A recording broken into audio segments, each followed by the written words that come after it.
Same story as last season for the Green Bay Packers as they head into their final game. A winning in type scenario last season, not as successful versus a tough opponent in the Detroit Lions who had caught their stride. Same scenario this season against a tough opponent in the Chicago Bears, catching their stride, winning 5 of their last 6 games headed into this game. Just a better outcome of the story, a better ending to this story. And it just so happens it is with first year quarterback Jordan Love, who looked super good in this game. Guys, take a second to hit that subscribe button. Let's get into it. The Green Bay Packers get a huge win at home, 17-9. That is 10 in a row for Matt LaFleur over the Chicago Bears. But honestly, this game was the score looks closer from what the game was. The Packers, I thought, dominated this game. Time of possession, 31 minutes to Chicago's 28 minutes. But more than that, the Packers they left some points on the board. They just really drove right down the field on a good Chicago defense, optimistically really good Chicago defense. But the Packers, their offense just looked so good. They ran right down their throats, really all game long. They leave some points on the board. Romeo Dobbs drops that touchdown pass. Then we miss Anders Carlson, misses that field goal. And then to end the half, we just poor time management on the Green Bay Packers part where they leave points off the board there. And then the Packers were driving really good. And then Jordan Love fumbles that ball. The Chicago gets a turnover. They're the only turnover for the game. But let's take a look at the team stats.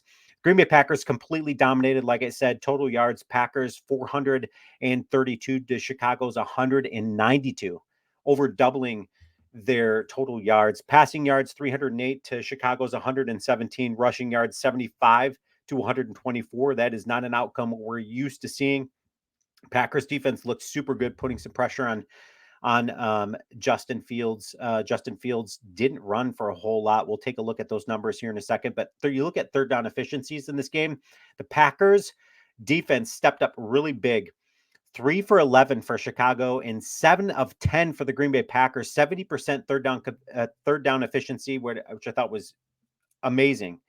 Really good number right there. Sacks allowed the Chicago Bears allow 5 sacks. So the Packers get 5 sacks in this game, as opposed to Chicago's only 1 sack. The only turnover in the game, like I said, was Jordan Love's fumble. So that's the only turnover there. But you look at the time of possession at the bottom there. So let's take a look at player stats. When we look at the Chicago Bears, we see Justin Fields, 11 of 16, 148 yards.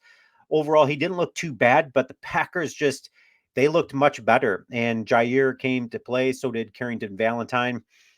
They just really looked good. When you look at Justin Fields, only 8 carries for 27 yards. That looks a whole lot different than what we are used to seeing defensively. So the Packers locked down Justin Fields. And then DJ Moore, same outcome, only allowing 64 yards receiving on 4 receptions. And then Cole Kmet is the next man on the list, 3 receptions for 41 yards. And then it just completely falls off at there. So the Packers defensively they come up with some big numbers. Let's look at the Packers stats. Jordan Love, he had like 128 passer rating in this game. He almost played a perfect game, 27 of 32 passing, a game which the Packers needed Jordan Love to step up big, and he absolutely answers that call and then some, exceeding, I think, what most people's expectations were in this game with only 5 incompletions. 316 yards passing, 2 touchdowns. Jordan Love looks super, super good, and so did Aaron Jones. 22 carries, 111 yards. Man, is that dude so important to this offense. Aaron Jones just looked really good. And I love the fact that Bo Melton is getting involved. 2 carries, 14 yards. Bo Melton on the practice squad in the beginning to enter this season on the Seattle's practice squad. He then joins the Packers practice squad. And then you start talking. My only frustration and disappointment in this game is Christian Watson. Where the heck is Christian Watson? I am so upset with him and the fact that he did not get out there and play. That's ridiculous, but it allows for guys for like Bo Melton to step up. When you get 5 catches, 62 yards, Jaden Reed's 4 catches, 112 yards. You look at Dontavian Wicks, talk about a guy who is just really big. I really like Dontavian Wicks, man. I really do. 6 catches, 61 yards, 2 touchdowns. He seems to be a nice target and a favorite target for Jordan Love. You look at Tucker Kraft, 3 catches, 31 yards. Great to see Luke Musgrave back out in the field. So you've got a guy with a lacerated kidney, and then you've got Christian Watson with his hamstrings. Like, come on, give me a break.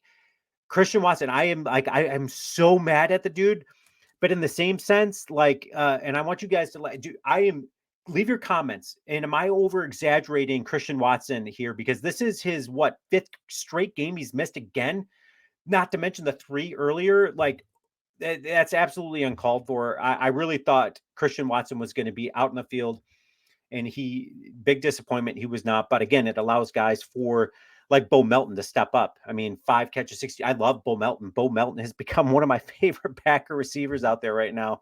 Jaden Reed looking super good, but defensively, again, the Green Bay Packers, I don't mean to gloss over defensively what the Packers were able to accomplish and do in this game. Carrington Valentine almost has that pick in the end zone. Should have had that pick, it like hit him in the numbers. But defensively, they looked super good. You have Quay Walker's 1 sack. You've got Lucas Van Ness, who looked really good. Carl Brooks looked good. Got a lot of young guys stepping up big. Kenny Clark looked good in this game. Devontae Wyatt had that sack as well. Green Bay Packers they dominated this game. Super excited. So we know that the Green Bay Packers, we know that their next game is against the Dallas Cowboys, who historically does not do good in the playoffs. So let's take a look at how historically they just don't look good in the playoffs. You look at the last 20 years for the Cowboys since 2004.